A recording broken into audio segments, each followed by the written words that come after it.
guess what else is new in the world of Xperia? A brand new brand ambassador, and none other than Katrina Kaif. Exclusive and with me on Sale Guru. Let's go and meet her right now.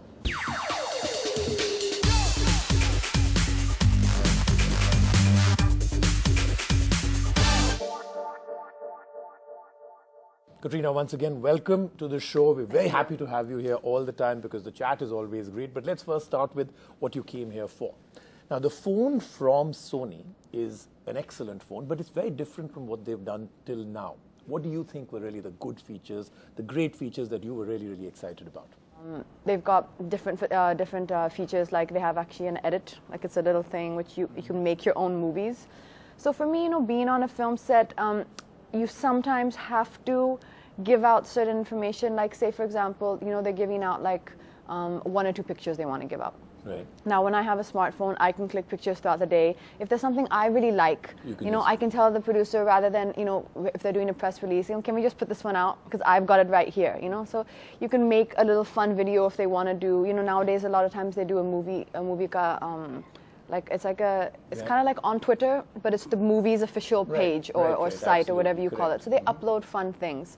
So it's nice for me to have something that it can be in my control, and I can do it, and then I can say, okay, here, see, I made this for you. You can do a behind the scenes, which is truly behind the scenes rather than a fake behind the scenes. Yeah, but they're rather having to carry so many things, because someone will usually say, okay, here, do it on this handy cam, or do it on this, and then before you know it, you've got 3 phones and 3 cameras, and you've got so much stuff. Let's move to what this phone represents. It's a very unfortunate term, but I'm going to use it for want of a better word.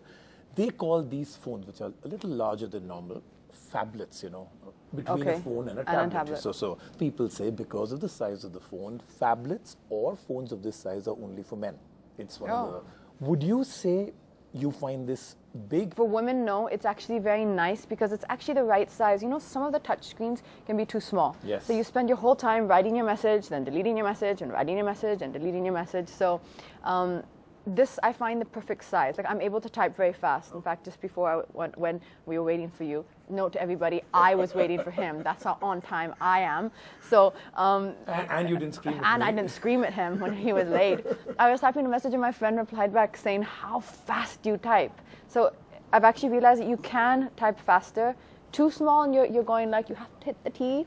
Right size, you can kind of do tuck, tuck, tuck, tuck, tuck, tuck, tuck. So I find it the right size. From Twitter, people really want to know if you're really addicted to your phone. So what I did was I did a very quick pop quiz, okay? They say this is a very scientific study, okay? Even though it's been made by me, so it's scientific, right? Is that I'll ask you 3 questions, and based on the answers, I'll tell you whether you're seriously addicted to your phone, or you're just about okay, or you're completely and totally not doing much with your phone, okay? So 3 questions. What's the first thing that you do in the morning and the last thing you do at night? Last thing I do at night, because normally, because we're traveling, it's very quiet, the hotel room's quiet, and it's not, I do kind of just keep looking at my phone. So last thing at night I do, just keep looking, finding something, thinking something. Okay. And as soon as you wake up in the morning, is it what you reach out for? No, because what happens with me is my phone, my phone, one of them, is not kept on silent because, like, I have sisters who live in different time zones and all that. So it's kind of like not emergency, but it's the kind of number that if it rings, I will answer it just to see. It's not a number everyone has.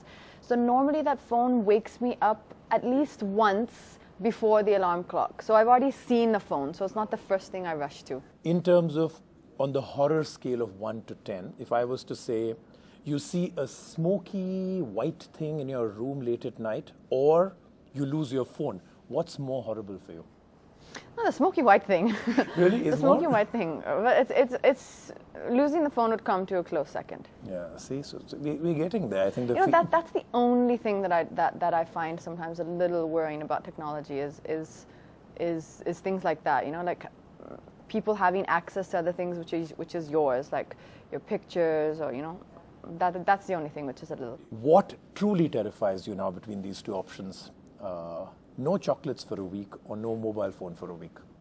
Obviously, no phone for a week. There's no So you're comparison. At all? Even if I like chocolate, which everyone likes chocolate. I love chocolate. So for the whole week and no mobile phone? No. How can you live without your mobile phone? These 3 questions, and I say this very earnestly, okay, you're addicted to your phone because you're taking it to be obvious that, listen, no mobile phone is far more scary than the chocolate part of it. Yeah, You're definitely. addicted to your phone. Okay, apparently you've said that you don't understand Twitter and Facebook. If you've got to communicate, pick up a phone and call somebody, right? No, that's not what I said. That's probably just a little bit of an amalgamation of a few things I've said. I do understand Twitter and I do understand Facebook. I have a functional brain. I do understand them both. My problem, or my reason I'm not on Twitter, is because a lot of my friends are on it.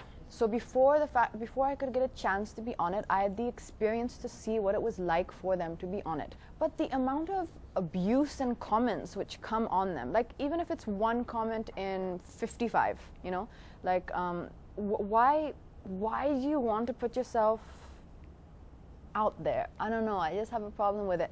Twitter, actually, the thought of it is something which I like, because I think that there is, you see, it's a two-edged sword. On one side, you wake up every morning and there's an article about you which you want to, it was like smoke coming out of your head that you want to scream with a loud megaphone that the whole world or the whole country hears. That's not true, or you got that so wrong, you know. So Twitter is a way which you could just say it, okay? I'm sorry, everybody. Hey, guys, this is not true. Unfortunately, the person had access to wrong information. This is false. Now, from that point there itself, what have you just done? You're going to get into a war with everybody every day. Do you really have time for that? The newspaper's going to defend themselves. You're going to defend yourself. You're going to get into a war. Do you really want to be doing that? That's one question mark. Secondly, then, for example, now today you ask me about something. I want to answer you, so I reply back on Twitter. I tell everybody about it. Tomorrow you ask me something else. It's a personal thing. I don't want to answer it. Oh, where am I? I'm silent. Why? No, I just don't want to, or I don't feel like it. So where do you draw the lines and the boundaries? They just start to me to become a little blurred. Fantastic talking to him, like we said. Now that you're the brand ambassador for Xperia, and they have an amazing lineup of stuff coming out, I'm sure we'll meet quicker than 6 months. Right? Thank you so much. Fantastic. Bye. Again. Thank you. Thank you.